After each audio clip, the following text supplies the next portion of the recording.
पंकजा मुंडे यांची भेट घेतली काय देखील आज पुण्याची काही आमची ठराविक मंडळी होती, त्याच्यात मी, सचिन भाऊ, नंतर सारंगजी होते, तिकडचे ते स्थानिक काही रहिवासी होते.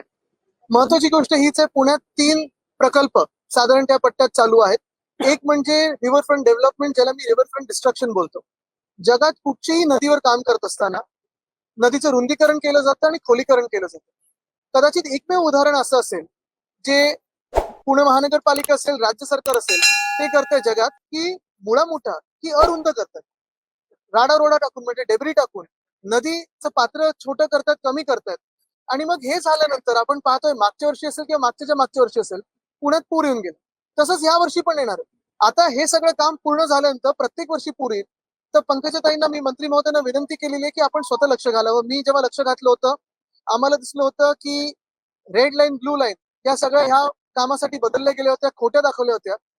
जे काही एन्व्हायरमेंट क्लिअरन्स 2018 मध्ये घेतलं होतं ते निकषच वेगळे होते आणि जे आता काम चालू आहे ते वेगळे. तर त्याला आपण स्वतः बैठक घ्यावी, याच्यावर सगळ्या खात्यांना बोलवून आणि रहिवाशांना बोलवून जे काय आहे ते खरी परिस्थिती जाणून घ्यावी. तसंच दुसरं म्हणजे वेताळ टेकडीचा विषय आहे. वेताळ टेकडी ही पुण्यातली एक प्रसिद्ध टेकडी आहे. अनेक लोक तिथे सकाळी किंवा दुपारी वगैरे चालायला जातात. हिरवेगार टेकडी आहे, तिथून बोगदा जातोय, फ्लायओव्हर जाणार आहे, मेट्रो जाणार आहे आणि एकंदर जिथे गरज नाहीये तिथे हे सगळ्या गोष्टी होत आहेत. आपल्याला आठवत असेल, एखाद वर्षापूर्वी सगळ्या पुणेकरांनी येऊन ह्युमन चेन फॉर्म केली होती आणि सगळ्यांनी सांगितलं होतं जर हे काम पुढे गेलं तर आम्ही कोणालाही मतदान करणार नाही, आम्ही बहिष्कार टाकू. झालं, निवडणुका होऊन गेल्या तेव्हा भाजप बोलली होती की आम्ही करणार नाही, पण आता निवडणुका झाल्यानंतर पुन्हा एकदा त्या प्रकल्पाला जोर लावत आहे. त्याचे कन्सल्टंट कोण आहेत, कुठच्या पक्षाचे आहेत, हे सगळं जर आपण जाणून घेणं गरजेचं आहे. आणि परत एकदा या प्रकारची आणि या प्रकल्पाची खरोखर पुण्याला गरज आहे का, हा एक प्रश्न आहे. आणि तिसरं म्हणजे नवीन महाबळेश्वर, हे काय जे फुगवला जातोय, ते नवीन महाबळेश्वर कशासाठी, कोणासाठी, कोणी जागा घेऊन ठेवली आहे, कोणाच्या जागा हडपल्या जाणार त्याच्यात, ह्याचा अभ्यास करूनच हा प्रकल्प पुढे न्यावा. गोष्ट जाहीर केली की जे भोंगे आहेत ते भोंगे काढले जातील, जे डेसिबल सांगितलंय त्याच्यापेक्षा जास्त आवाजाचे जे भोंगे असतील ते सगळे उतरवले जातील, तसे आदेश सुद्धा गृह विभाग देईल. चांगलं आहे. केंद्र सरकार यांचंच आहे, राज्य सरकार यांचंच आहे, प्रशासन यांच्याच हातात आहे.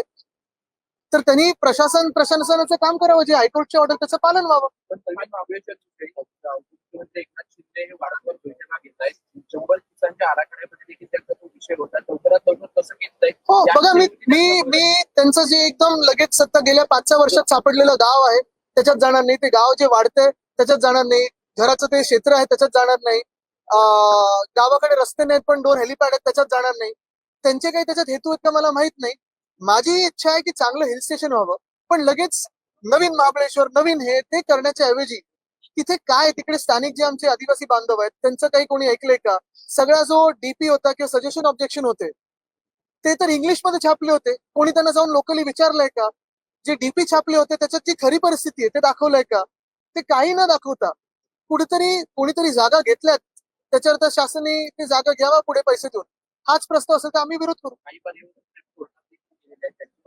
बघा, पर्यावरण प्रेमी असतील, काही नागरीकरण प्रेमी असतील, मी महाराष्ट्र प्रेमी आणि महाराष्ट्राच्या हिताचं ते बोलतो.